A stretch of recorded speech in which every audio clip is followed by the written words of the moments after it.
నమస్తే, welcome to పోరాటగలం TV. నేటి వార్తా విశేషాలు.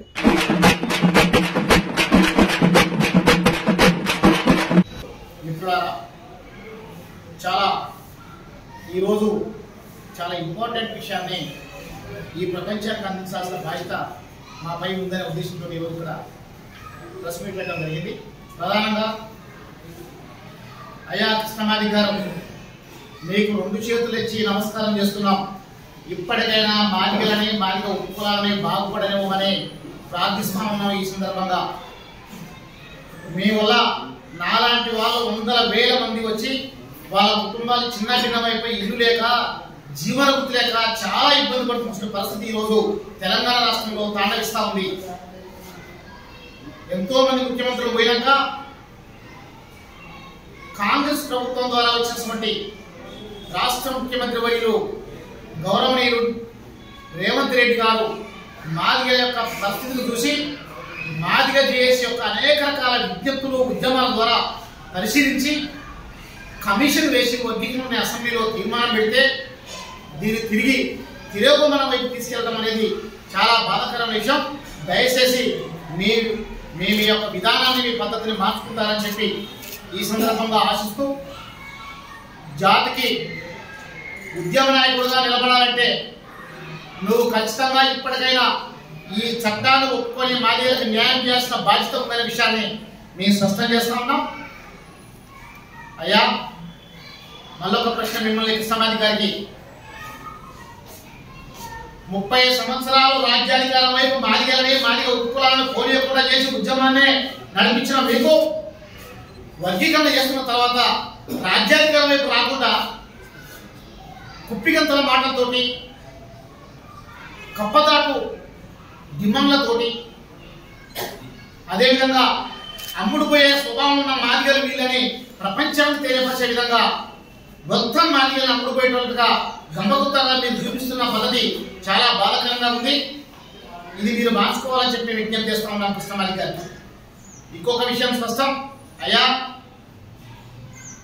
తెలంగాణ రాష్ట్రంలో బహుజన ఉద్యమకారులు చాలా మంది మాదిగ ఉపకులాల్లో ఉన్న నాయకులు ఉన్నారు. వాళ్ళందరినీ ఒక ఏకతాటి నుంచి తీసుకొచ్చి రాజ్యాధికారం ఎక్కడ పోవాలో సమావేశం చేయండి. నిజంగా మీకు జ్ఞానం ఉంటే, నిజంగా మీరు ఉద్యమ నాయకులు అయితే, నిజంగా మీరు మాదిగల శ్రేయస్సు కోరితే ఎందుకు చేయట్లేదు? ఇకపోతే ఈ వేదిక నుంచి ప్రస్తుతం ఖమ్మం ప్రెస్ క్లబ్ ద్వారా నా ప్రశ్న ఏంటంటే, అయ్యా, తెలంగాణ రాష్ట్రంలో ఉన్న ఓ మాదిగ మేధావులారా, IAS, IPS, IRS మేధావులారా, విద్యావంతులారా, ఉపాధ్యాయులారా, ప్రొఫెసర్లారా, ఏం చేస్తున్నారా మీరు? ఎందుకు ఒక ఇంటలెక్చువల్ కమిటీ ఏర్పడి కృష్ణమాదిని కూర్చోబెట్టి ఎందుకు కృష్ణమాదిని సంస్కరించలేకపోతున్నారు? ఈ మాదిగల అన్యాయం ఎప్పుడైతే చట్టం ఒక పక్క వస్తుంది అంటే చట్టం వచ్చే విధానాన్ని తట్టుకోలేక అభాస్పాలు చేసేసిన పరిస్థితిని తీసుకురావడం చాలా బాధాకరమైన విషయం. నేను మళ్ళీ చెప్తున్నా, కృష్ణమాది గారు, ఈ అడ్డుని మీరు పక్కకుపోండి. అడ్డు తగలబాకని దయచేసి. అడ్డు తగిలితే రాష్ట్రం బగ్గు అనే ఉద్యమాన్ని మళ్ళీ మేము ఈ వేదిక నుంచి మళ్ళీ కొత్త ఉద్యమాన్ని నేను చేయాల్సిన పరిస్థితి ఏర్పడుతుందని చెప్పి మేము గంటపరంగా చెప్తా ఉన్నాం. ఎందుకంటే మేధావులందరూ కూడా కూర్చొని దయచేసి కృష్ణమాది గారికి చట్టంలో ఉన్న విషయాలు, లోపాలు, పద్ధతులు, అదే రకంగా సుప్రీంకోర్టు యొక్క విధానం, ఇవన్నీ కూడా సమగ్రంగా వివరించి ఏదైతే చట్టం జరుగుతుందో ఆ చట్టానికి సహకరించే విధంగా మాదిగ మేధావులు, డాక్టర్లు, విద్యావంతులు, ప్రొఫెసర్లందరూ కూడా ముందుకు రావాలని ఈ వేదిక ద్వారా మేము విజ్ఞప్తి చేస్తా ఉన్నాం. 3వ డిమాండ్, అయ్యా, ఇన్నాళ్ళ 30 సంవత్సరాల ఉద్యమంలో డబుల్ బెడ్రూమ్లు ఎందుకు మాదిగ కులాలకు ఇప్పించలేదు? 3 ఎకరాల భూమి ఎందుకు మాదిగలకు ఇప్పించలేదు? మాదిగలకు ఎందుకు ఇంటి స్థలాలు ఇప్పించలేదు?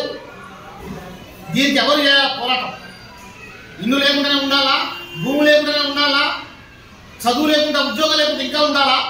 30 సంవత్సరాలు నువ్వు చేస్తామని, సాధిస్తామని ఉంటే ఈరోజు అసెంబ్లీలో చట్టవేయంగా దాన్ని అడ్డుపడతామంటావు ఏంటి? ఇది ఎక్కడ విచిత్రం?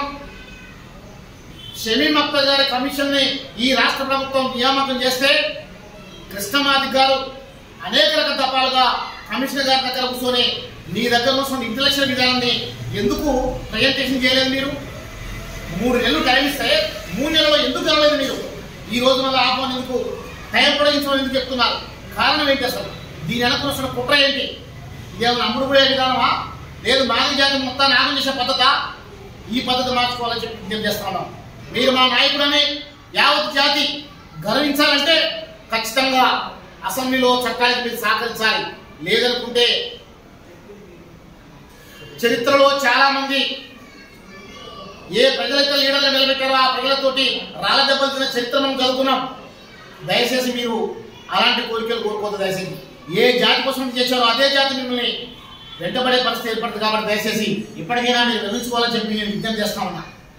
ఎందుకంటే మేధావులు, విద్యార్థులు, ఉద్యోగులు, మహిళలు అందరూ సమస్త సమాజం సబ్బండ వర్గాలు ప్రభుత్వం షమీమ్ అఖ్తర్ గారి కమిషన్ ని ఒప్పుకొని అసెంబ్లీలో అందరి ఓట్ల ద్వారా గెలిచినటువంటి 6 ఎమ్మెల్యేలు 2 సభల్లో నిండు సభల్లో తీర్మానం చేస్తే మాల ఎమ్మెల్యేలు కూడా వ్యతిరేకించిన పరిస్థితి ఏర్పడితే తిరిగి కృష్ణమాదిగారిని పొడిగించడం, తిరిగి దీన్ని మళ్ళీ కొరీలు పెట్టడం ఎంత హేమైన చర్య.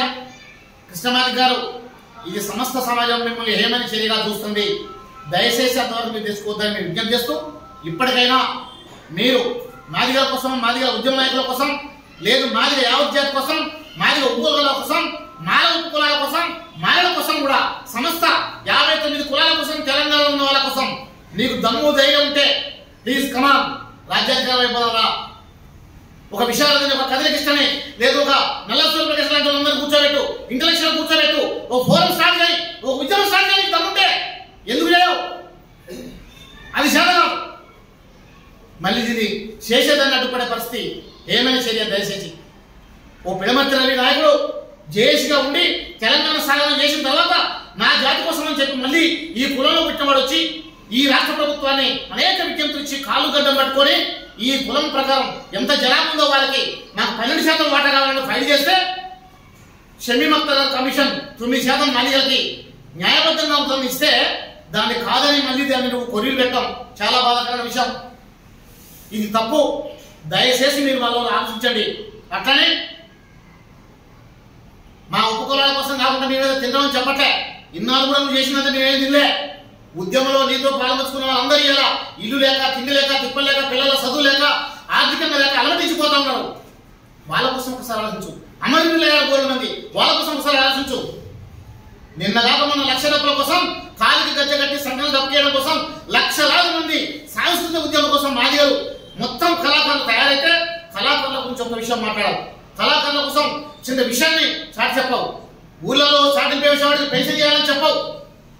ఏమి ఉద్యమ నీతి మీది? ఏ ఉద్యమ నీతి ప్రకారం మీద పోతున్నారు? ఇదా మీ సోషలిజం? ఇదేనా మీలో ఉన్నటువంటి గొప్ప విధానం?